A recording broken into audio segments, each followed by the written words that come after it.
So now that we're all finished, I just wanted to take a moment to ask you, how did that go for you? What was the process like? It was actually pretty easy. I when we first did the tour, there were so many things that stood out to me. I'm like, oh, we could talk about that, oh that, and then I sort of got the feeling like there were too many things and they were too different.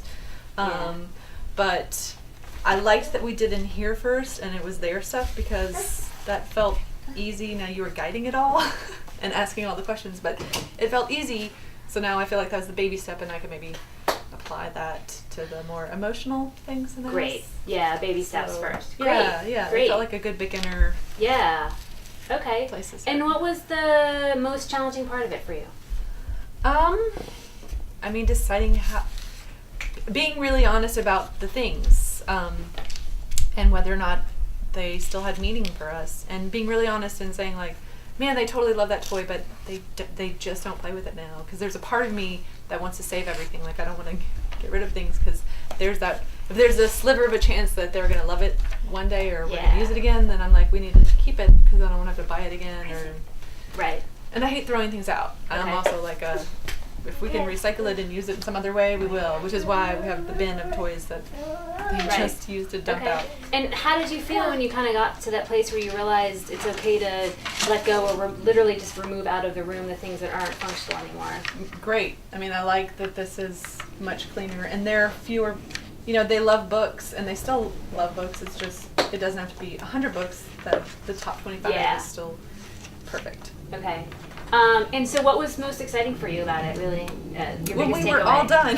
We were all done. We were all done, and we sat down and looked at it. Yeah. And so what happened for you in that moment? Watch out, Bunny. I think you dropped this. Yes, there it is. Were you looking for that? I mean, the most exciting thing for me was, well, one thing, participating in it with my husband and us both having a dialogue about how we felt about things, and whether or not things were useful, because I think it's something we disagree on. A lot of times we'll hang on to some of those toys that are sentimental to us, but these guys don't care. So tell me a teeny bit more about that. How was it to participate as a couple and experience? Did you get through some blocks that had been there previously, you feel? Yes, and there are some things that we've talked about previously, but I think having this in place made it easier for us to make a decision about it versus we were never going to agree. Are you trying to sit down? Did you back up? Somewhere in the middle. Yeah, here you go. There's a seat. I think doing it in this with your concepts helped us have a place where we could talk about it. Yeah. Versus me just saying like, that's obviously for you and they don't play with it. Right. That would just be an argument. Right. Where we would just disagree. Very cool. So it actually kind of helps with communication for the just in your day to day. Plus, this gave us a purpose too. Yeah. Versus me just pointing out that something is, or him pointing out that you brought that down and that's whatever. Like talking about a purpose and having an objective is helpful too. Okay. And what do you think are your sort of long-term goals now for now that you have this under your belt and can kind of carry this process through your home, both this now and over time? What do you think you'll be able to do with it?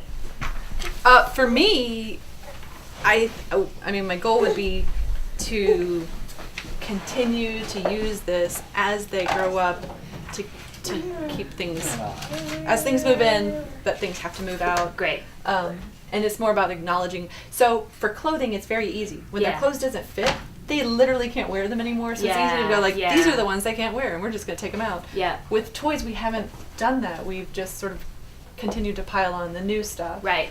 On top of the old. So I'd like to keep moving stuff out of the house that we don't use so that we don't become a toy store. Yeah, great. And again, I just want to remind you of something and then encourage you to do it at the same time. Those things that really are special and meaningful to you and to Daniel that represent a developmental milestone for your kids or whatever, don't be afraid to hang on to them. as part of memorabilia, or to like we did with the pillow or the book, to take them out of this area and actually pull them into your area. I think it falls very much in line with the aesthetic that I've seen that the two of you have and the way you live your lives. And so don't be afraid to do that. It doesn't mean you're holding on to things or you can't let go. It just means that you're taking a little piece of beauty that's an object or a memory and carrying it with you. And you may have it in 30 years by your bedside at your, or at your office desk, and the kids will look at it when they're adults. And that's nice to have. Or maybe for our next baby. Or maybe for your next baby. Yeah, yeah. Well, I'm going to be checking back in with you over the course of this year, and we'll help you kind of map out a little bit of a time frame for how you can work around your house, and be super exciting to hopefully come back and take a visit and see how you've been able to apply this around your home, and also see if the kids take to it as well, and sort of use some of the language that we talked about today and bring it into their vocabulary. Like things is a great one. For them, as well as everything having a home, and what you can really do with them is reinforce, like you saw me do before, which is even as you're putting things away, if you start to verbalize or vocalize, you can say, oh, well, this lives here. They'll pick it up. Oh, what's that face? He's like, it so lives cute. where? That lives there. And be aware of where they choose to put things, because it may be that they have better choices about where things should live, or better ideas about where things can live than actually you do. So pay attention to that. A lot of this is going to come up from them. Does that make sense? Mm-hmm. Yeah, cool. All right, cool. Awesome. Great. Thanks so much. Thank you. Pleasure. And that looks like a very good book.